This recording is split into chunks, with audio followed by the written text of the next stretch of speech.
after looking at what was going on in technology and insurance at the time, that there was a better way to do it. And at the time, I'd gotten very familiar with insurance, gotten my CPCU. So I understood insurance, I understood technology. So I designed a system called Policy Management Systems. This is the Insurance Technology Podcast, where we bring interesting people from across the insurance ecosystem to discuss and debate technology's impact on the industry. Join us each episode for insights and best practices from industry stewards and tomorrow's innovators. Now, here's your host, Reid Holsworth.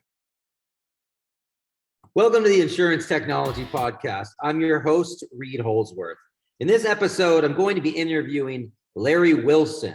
So Larry Wilson, some could say, and I would say, is really the founder of Insurtech. I mean, going back to literally the 60s and 70s, wrenching with IBM on insurance technology, Larry built the first big policy administration system, which was PMSC, which he sold to Computer Science Corporation when it had over 6,000 employees and was a global organization. During that, he also built AMS. Actually, some people know that acronym. It's called, stands for Agency Management System. Literally sold that to our good friend Dennis Chikazian when he was CEO at CNA, which then AMS, many know, became, guess what?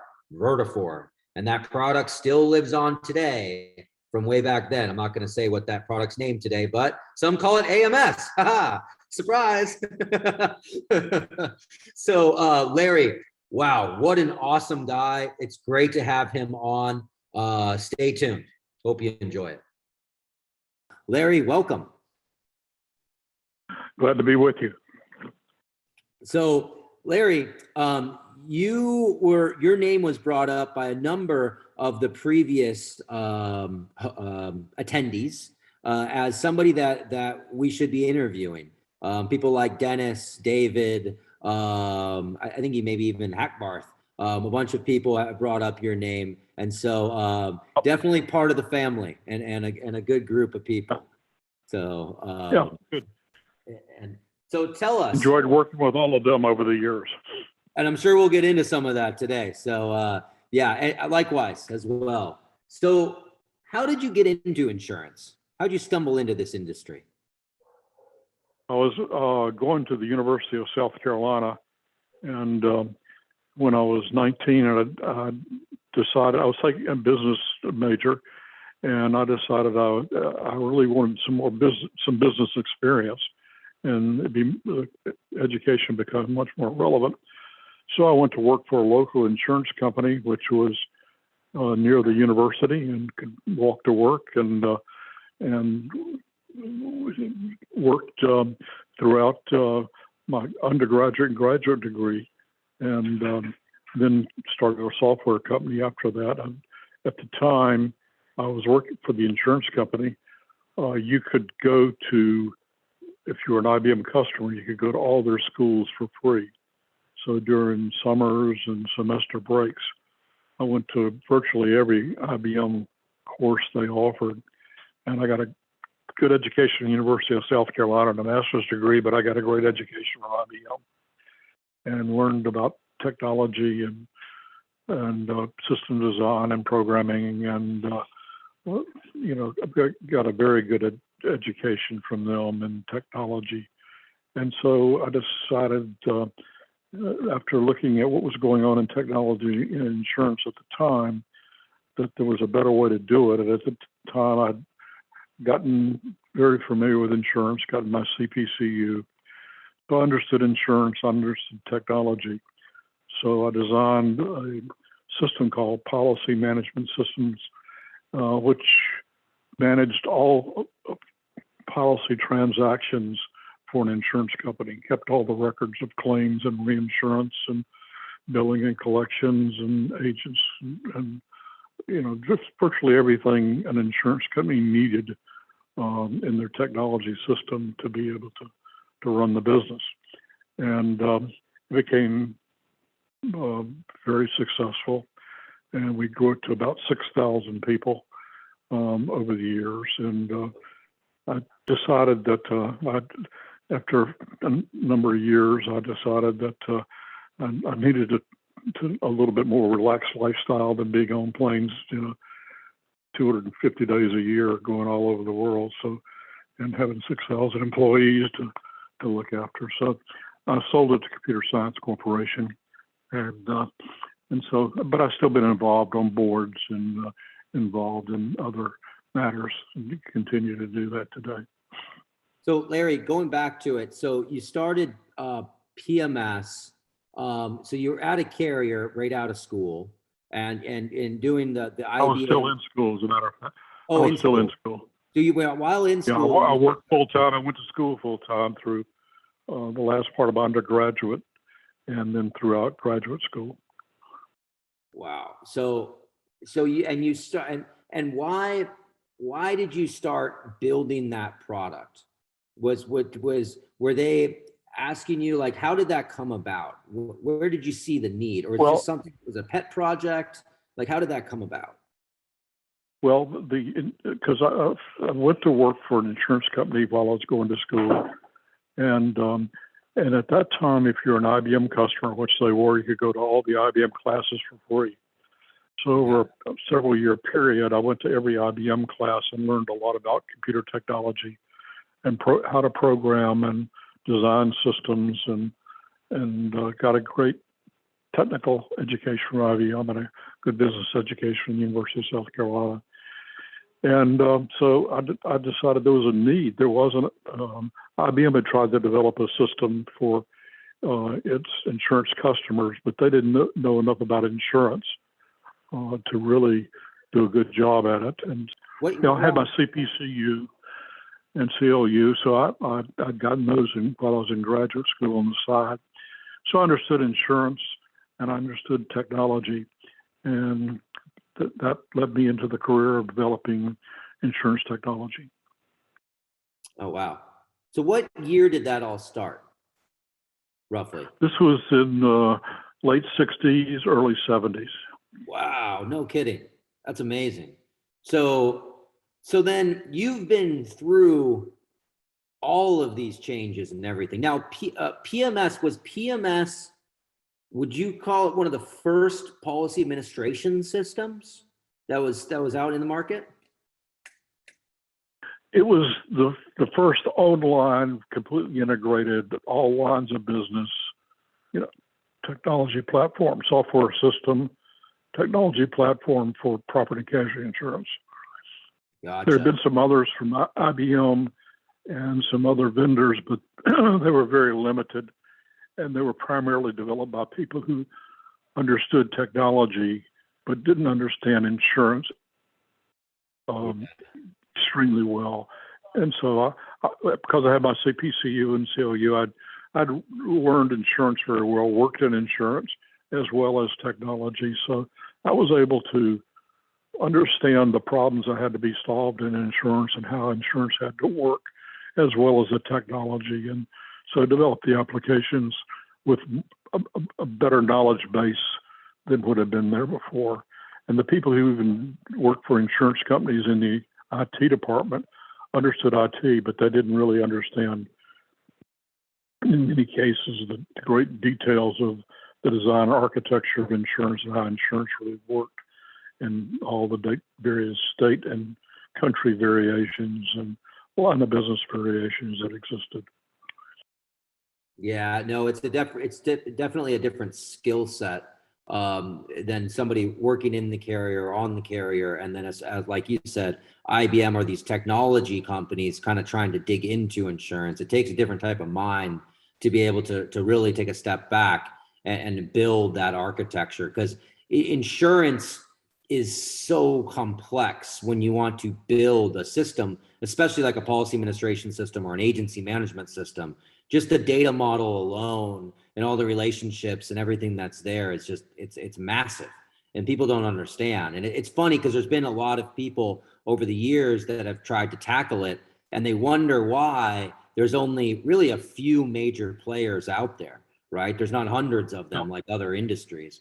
And it's because of what you just said. You really need someone like yourself that's in the weeds, understands technology, and then understands the industry, but then also understands the pain that that carriers, in your case, carriers, are under, and kind of how to relieve some of those problems. But it's interesting, you said, when I asked you about it, you said it was all in one. So talk about that a little bit, because as if they weren't. And I know today it's still kind of like that. There's a lot of systems where you're strapping on these different modules, right? Like claims as an example. That's right. Or even different systems for different functions. And at that time, that's what struck me was that what was out there was somebody would develop an automobile insurance system or a homeowners insurance system or commercial lines or a claim system or a billing system and try to sell it. And so it was very fragmented. They weren't integrated. There was a lot of difficulty maintaining these diverse systems when there were changes. So my thought was to have and the name of the company was Policy Management Systems Corporation. And the idea was to manage policies, no matter whether it was commercial or personal, whether it was in the United States or Canada or Europe or Australia or wherever, South Africa, and really apply the insurance principles and give flexibility to handle any kind of product and any kind of function. And where it was integrated, there was one database of all the policies that handle claims and billing and statistics and rating and policy issue, and generated all the other management reports required. And so it became one database of all the policies a carrier may have, and they may have multiple companies within that carrier set. And but it would all be in one location, and so it became much more integrated, where they could do all the functions and use the same systems if they had the security access to be able to look at claims or billing or pricing or distribution or agents results and put it all together in one overall system that functioned all the business processes support for a property and casualty insurance company. Yeah, that's massive what you just said. And so you built this product to solve some problems, right? But the product is huge to do so. And for the audience, and you're still very involved in a lot of in the policy administration system space, has that, other than PMSC and a couple others, isn't that still an issue in our industry for these policy administration systems, that they're still detached? Because I know, like you just said, in a lot of these carriers, there's multiple systems. Even you'll have a carrier that has Duck Creek, Insurtech, Guidewire, all you name it, within under one roof even. And what you were trying to solve was, let's bring everything together into one environment. One overall database that contains all the information required to support all functions without duplication of the data, without redundancy. And so that when you had a change to make, you made one change to one place, as opposed to changing multiple systems and trying to keep them in sync and have it online. So the idea was an online system where you could access the data if you were authorized to make changes, endorse, cancel, renew, whatever needed to be done, and to apply all the transaction processing, the billing and collections or claims, reserving and payments, and all in one system without redundancy. So the data was unique for the policy, and all the data required for that policy to administer that policy was in one place without redundancy, but available to those authorized and had security to access it, and to those authorized to be able to change it or update it or modify it. And that became at the time, there were many carriers had 20, 30, 40 systems for different lines of business. Sometimes for different jurisdictions. They might have had a separate system for Texas because that was so different, or Australia or England. And so, but this is one system that was global and particularly and multilingual. So when we went to Canada, we could handle French-speaking parts of Canada as well as English-speaking. And we could handle the needs of carriers from Scotland or Germany or the UK that dealt in Canada. And so it became very popular as a system. And as I say, we grew up to 6,000 people and offices all over the world. That's wow. I mean, congrats on that. That's just absolutely insane to me. The size of the product, everything that's involved, and for you to start a company, building the product and bringing it to 6,000 employees, that's huge. Now, going back to the all-in-one, does that exist today? Are there systems out there today that do what you set out to do with PMSC, you think? Or is it still a problem? I've been on the board for Duck Creek. Yeah, after I sold PMSC, two things. I sold AMS, and I started AMS, and then I sold it to get more capital to grow the business. I sold it for $25 million to be able to get more capital to go international with PMSC and get more money for R&D. And we were needed to spend about over $100 million a year on R&D. So capital was important. We went public to get more funding. And through the years, continued to grow it. And then finally, it was getting to the size and that it needed more scale. And so I sold the company to Computer Science Corporation. Unfortunately, they didn't have the insurance focus that we did, so it didn't thrive as much as I hoped it would under them. And other companies came along like Duck Creek, which I've been on the board of since it was really launched in Bolivar, Missouri, and I brought it down to Columbia, and been involved with them to try to recreate that after I sold PMSC. Let's go back real quick, because you made a quick little comment there that I think the listeners would really like to understand, dissect.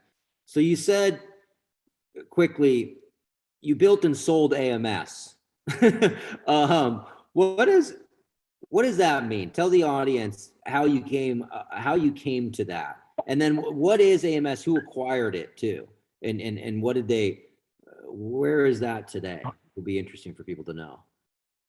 Yeah, well, at the time, the agency systems were on different brands of computers, many of which weren't national or international brands, well known, because they were developed by agents or, using some mini computers or that they had bought cheaply and sold the software, and people came together and, got the rights to the software to sell them.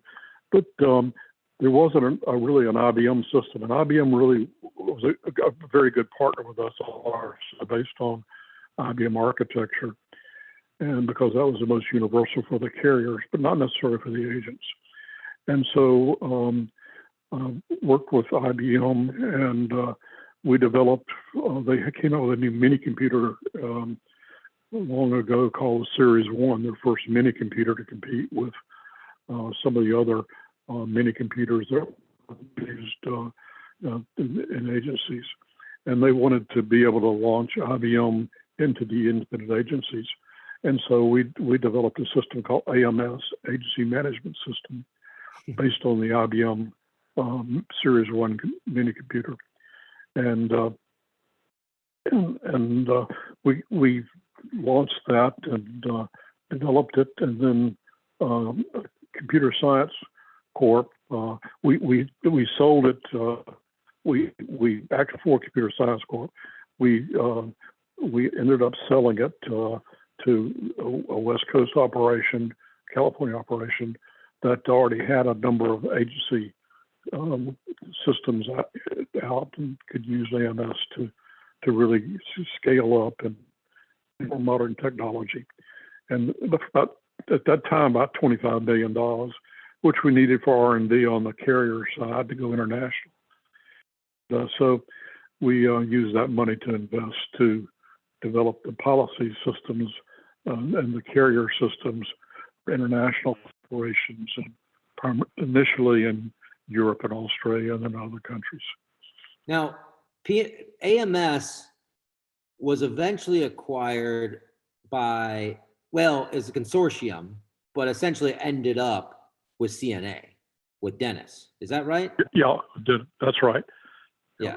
How'd that all work out? So how did it go? So for the record, you're the founder of AMS, because that was the first real agency management system. I mean, it is the acronym. Like, you founded that acronym and founded AMS, right?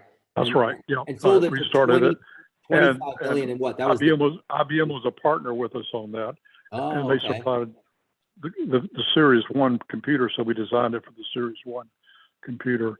And then later, we sold AMS because we wanted to focus on the carriers and to go international. And so we sold AMS for $25 million. What year was that? Was that in the CNA. 80s? Was that in the 80s or 70s when you sold it? It's been too long. I think it was in the 80s. Yeah. Okay. Yeah. Wow. That's amazing. So then once you sold, and you said you sold it to an agency, essentially, that wanted to use it and leverage it in a bunch of different ways. How did it end up coming to CNA? Well, CNA was a carrier for our policy system for the carriers and policy administration system, or what we call policy management system. And so I got to know Dennis, and he said, we'd really like to buy AMS, and we'd like to give you an offer you can't refuse, and use that to launch good technology in the agency marketplace. So we did that. Wow, that's pretty amazing. And $25 million back then is a lot of money. And then you said million, you said you were spending $100 million at the time in R&D. That's right. Insane. When we launched the product, we had an initial license charge, but based on the premium volume of the carrier. But then we had a monthly license charge that entitled them to all the enhancements and upgrades and new releases. And that was really what was important, was to be able to have that continuing revenue so we could constantly upgrade the product, constantly make it better. And so that's how we were able to get such a large R&D budget and go to 6,000 people, because we had hundreds of insurance companies paying monthly fees to use the software that we could then reinvest back in making the software more functional and more efficient and adding more capability to it constantly and responding to the customer's request. And so once they licensed it, as long as they paid the monthly fee, they got all the upgrades for no additional charge. Wow. Yeah. Okay. That makes a lot of sense. That's interesting. And it was based on the premium volume. So a large company like CNA paid a lot more than, the Alabama Farm Bureau. Right. Yeah, no, that totally makes sense. So then what happened to PMSC? 6,000 people, you guys went public, literally, and then you sold it. What happened to it? Because people don't hear PMSC anymore, No, what happened was that Computer Science, we were a public company, and they came along and made an offer that, the investment bankers and the shareholders felt like was something that they'd take advantage of. And so, we ended up selling it because their offer was high enough that the stock price, all the shareholders got a very large return for their investment. Yeah. Wow. So then talk about the what next. You're still very involved in the industry in some ways. What happened then? So then you sold it. Business is gone. Duck Creek. You mentioned you're on the board of Duck Creek. How did that work out? And did you know Doug? Good. Yeah, I got involved after we sold PMSC. Some guys from Bolivar, Missouri came to see me and say, we got a product we think is going to be good, and we got somebody that's interested in investing in it, and we'd like for your experience to help us grow the business. I went on the board and got involved with them. Wow. Did you know Doug previously? Doug Roller? I'd heard of him, but I didn't really know him well.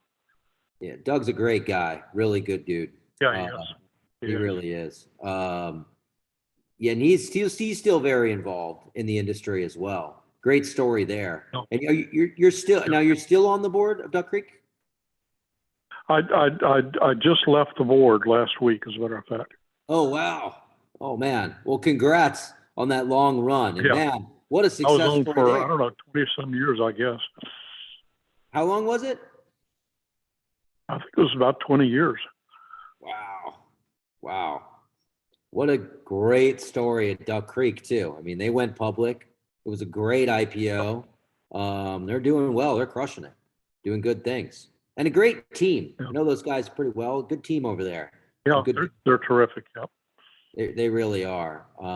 We moved them to Columbia, and I'd already sold PMSC at the time.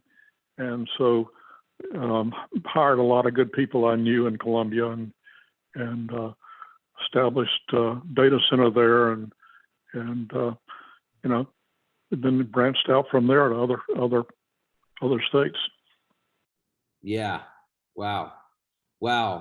I'm just curious, like as they say, self-proclaimed serial entrepreneur myself, I'm just fascinated by the story of founding these businesses that became monsters, with 6,000 employees and expanding internationally and just doing all of that. And it was a lot. Like how was that for you as the individual, as kind of the leader, the chief, the captain, whatever you want to call it, in building that and just going after it? Were you excited by all the growth? Was it exhausting? Oh yeah, we were excited. The whole team was excited, and we were based in Columbia, South Carolina, but we had offices all over the world wherever there was insurance.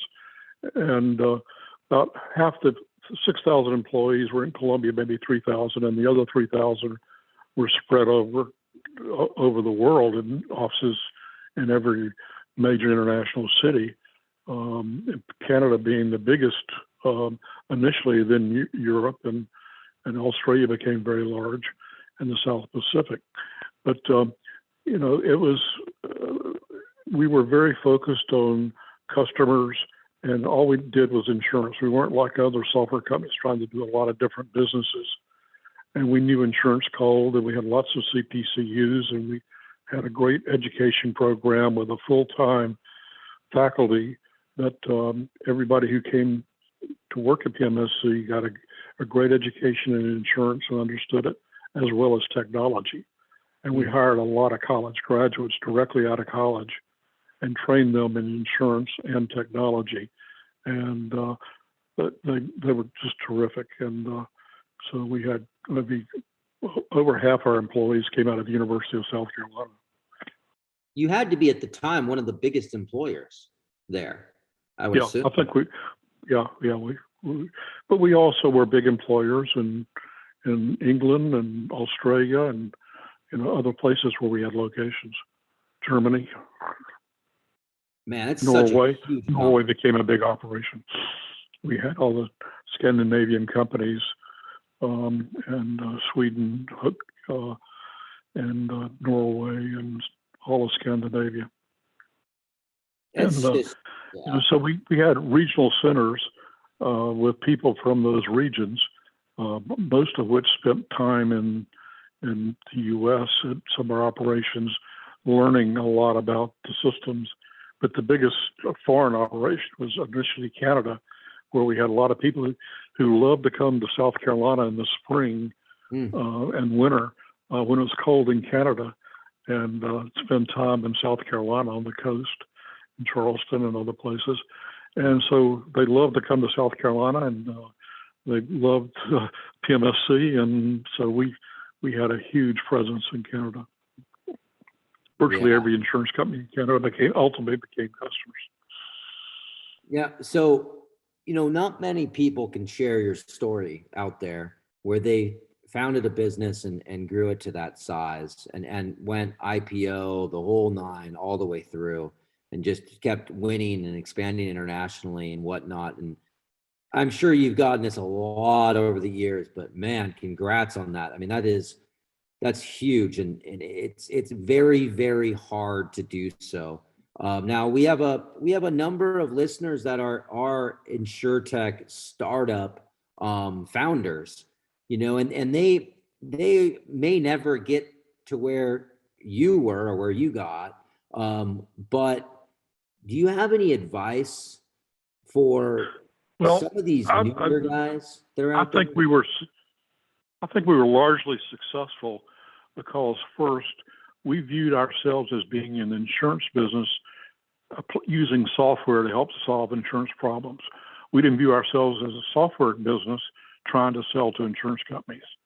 We had lots of our internal education, you know, IAA and CPCU. We had lots of CPCUs, and people that worked with us and for us were understood insurance very well and could talk insurance with anybody at a customer site very intelligently and very thoroughly and knowledgeably. And so our people understood in technology and insurance, not just technology. That was important. Yeah. We also, you know, really focused on the business aspects of technology. How can this improve service? How can this improve risk selection? Know which risk to write at what price. Know how much to pay for a claim. Use technology to be more sophisticated in decision making and more accurate decision making, and not just to process transactions, but use it for information reasons, to be able to understand which risk to write, what price to charge to claim, how much to pay, and do that very accurately. And so we not only help the efficiency of the carriers, we help them with the underwriting results. Yeah, so you were driving real ROI. That seems like that was the secret to success, was driving real ROI for these carriers, and how you did that was by having a very highly educated staff on insurance specifically, and then staying focused and focusing on insurance.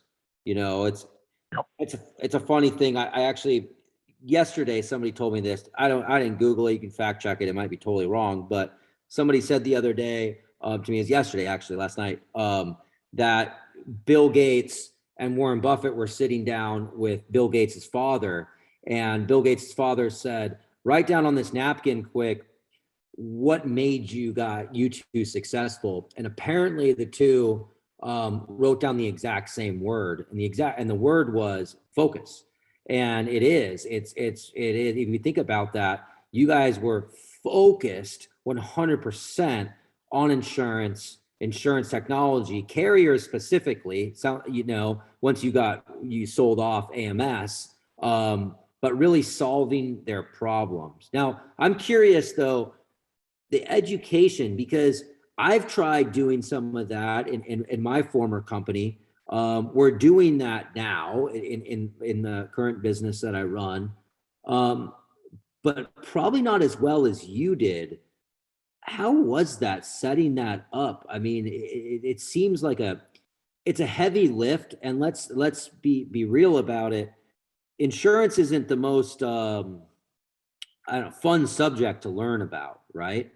So just training the masses on insurance had to be a big challenge in and of itself, and especially to get Yeah, people I to the think level they can talk. our education department was a key part of it. Our R&D group was very good, and our education department was very good.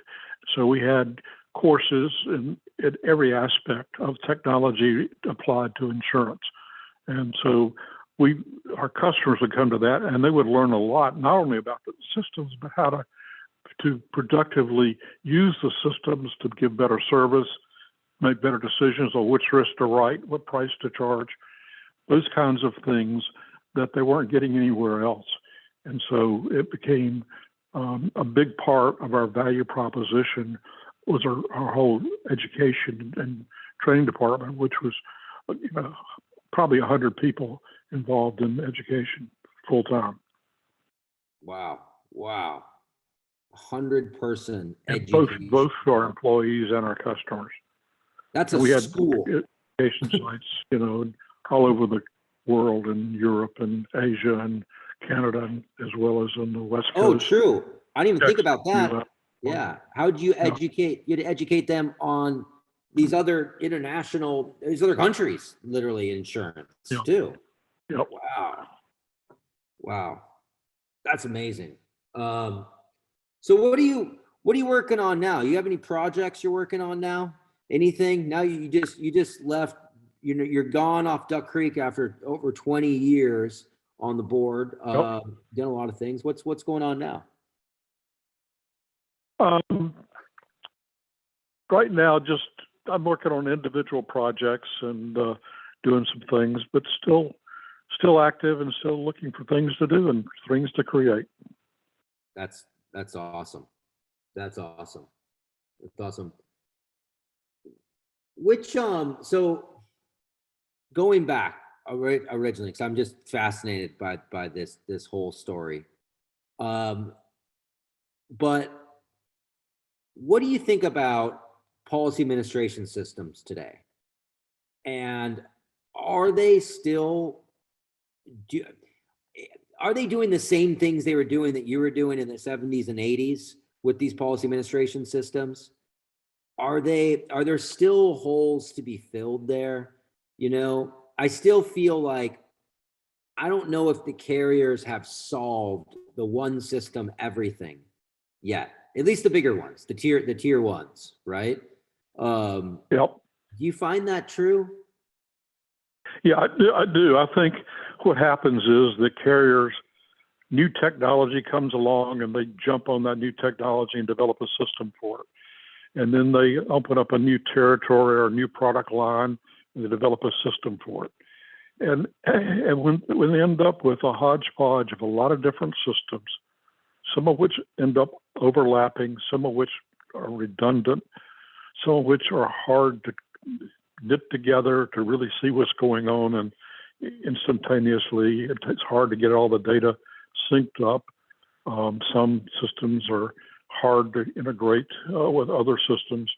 And so, to me, going back to the basics of having one overall policy system to manage all your policies and all the transactions around them, including claims. There shouldn't be a separate claim system. There should be claims modules within the policy system, but the policy system should handle.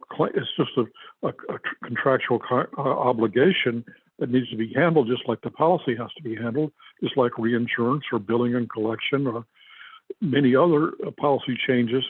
So, the key is to having a good policy administration system that can do all the functions that are required and have it integrated without redundancy, and not having multiple systems that are redundant, hard to maintain, hard to keep in sync. And when you want to introduce a new product, multiple systems to change and modify and to be able to get to it. There ought to be one overall system, and that system should handle all the transactions, all the functions, and be flexible enough to be easily updated and responsive to new opportunities in the marketplace. Yeah. Wow. And ideally, that system should be international and be able to handle multiple languages, multiple regulators, and multiple locations with different reinsurance requirements, and all those kinds of things ought to be designed into the architecture. Yeah, no, I totally agree. It's way easier said than done, right? I still can't believe that you did it. PMSC, but what did the acquirer that acquired PMSC? It just kind of fell apart. Was it because it was a technology company that didn't know insurance? Did they get rid of the literal university that you had built? Did they not see the value in just focusing on that like you guys did? Because you had a very successful company, and then it just kind of, once it was acquired, it just kind of went away over time. Yeah. Right? Yeah. There was no, I don't know all the details, but there was no one there that had the vision of being able to say, this is an industry that has certain functions that need to be done efficiently, accurately, and consistently. And many of these functions are the same, and can be there. You don't need multiple systems and all the problems around multiple systems. You can have one system with all the data in it that can perform the things you got to do: billing, collection, rating, policy issue, regulatory reporting. But you have to understand insurance, and you have to understand how it all interrelates. And I think that's the biggest problem. It's overwhelming to a lot of people who don't really have the insurance knowledge and understand the industry in detail. And a lot of those people are already locked into positions at insurance companies and really don't want to learn technology. Yeah. There's been a dichotomy in insurance to some degree, where there are people who really understand insurance, which risk to write, what price to charge, how to settle a claim, how to place reinsurance. And there are people who understand technology about insurance, how to keep the statistics and how to, program various rating schemes and reporting schemes and so forth. But there doesn't need to be that dichotomy. It needs to be much more integrated. The IT department, I think, in some cases, is too separate and needs to be much more integrated with the carrier, other functions. Yeah, no, I totally see it. So transitioning to other topics. Personally, Okay. what do you do for fun? What are some things you like to do? What does Larry do on a Saturday? What's fun for Larry? I like anything with an internal combustion engine. So same. I'm a car collector. I love boats. I've had airplanes. So I like anything with an engine in it, and I enjoy cars. I got a car collection, and I enjoy boats, and I've enjoyed flying. Any particular make that you tend to favor for cars? For cars, Porsches. Porsches, yeah. Beautiful machine. I don't own a Porsche. I consider myself a car guy in a major way, but yeah, they're fun, really fun, especially on the track. Yeah, the engineering is superior, and they don't change them every year, and there's a lot of continuity, and so I enjoy the Porsches from the 60s and 50s and 70s, and right on up to the modern ones. So I got a collection, so I enjoy that a lot, most of which are Porsches. Nice. Any favorites? Any favorite cars? I get that question a bunch. They're like my children. I love them all. Yeah. Mm-hmm. Yep. That's the answer. No, that's cool. So racing or just collecting, cruising, looking at the collection? I raced for a long time. I don't do any racing anymore, but I've done a lot of racing through the years. But now I just collect them and drive them and enjoy them. Like road race stuff or rally or road? Yeah. Yeah, road race. Yeah. I've always been a curvy road driver. The straight line stuff isn't as fun, but I love rally too. Rally's really my passion for automobiles, for sure. Motorcycles, for me, it's all about rallies can be a lot of fun, but I primarily raced at Sebring and tracks in Florida, and also up in Virginia International Raceway, and up and down the coast, East Coast, Southeast Coast. That's awesome. Yeah. Well, we'll have to go for a cruise one of these days. We do a few of us get together and do track days every once in a while. We rent out a track. Dennis being one of them, Well, if you ever get down to West Palm Beach area, let me know. And our car collection is there. Oh, yeah. Awesome. I will. Well, give me a call when you get down there. We'll go drive some cars. I'd love to. All right. Well, that was awesome. Man, Larry Wilson, what did I tell you? It was so funny how he just kind of skipped over that part of like, oh, yeah. And then, I took AMS and we built AMS and then we sold it for $25 million. And I was like, wait, what? Wasn't that in the 80s? You just kind of built AMS and just sold it because you needed some extra cash for $25 million? Craziness. And you know what's just mind blowing? A couple of things is literally $100 million R&D budget, So that's why they built AMS and sold it for $25 million. That's like a quarter of R&D. It's just absolutely crazy. But it was interesting that they had to do that to show the product evolving and the product driving value back to their user base. So guess what? They can continue to charge those maintenance fees and continue to drive revenue on the upside. Crazy. And you know what else is crazy to me on this story is that literally 6,000 employees, management changed, and it went poof, bye-bye, right?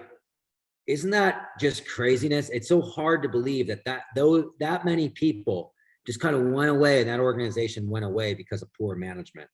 So it can happen just not at the small level, but at the big level. That's some podcast gold there, right? And look, this guy, not only did he sell this monster organization, global organization, did all these things, this guy's a freaking winner. He didn't stop there. He went down and met our good friend Doug Roller, and boom, there's Duck Creek, which he's been on the board of until a week ago of this podcast recording. Insane. Just stayed connected, stay in it. Now, many of you know Duck Creek recently went public. Big story there. Awesome company. They've done some really good stuff. I know a lot of people at Duck Creek personally. Great organization, good people, good crew. And again, that's top down. That's leadership. That's board. That's pushing that. So what an awesome story. And I love that Larry's also a car guy. A lot of people know that I'm a car guy as well. And I've heard he has a very beautiful car collection. So I can't wait to get down to Florida and get in one of those cars and rip it on the track with them. So awesome guy. Hope you guys enjoyed it. Stay tuned, future episodes.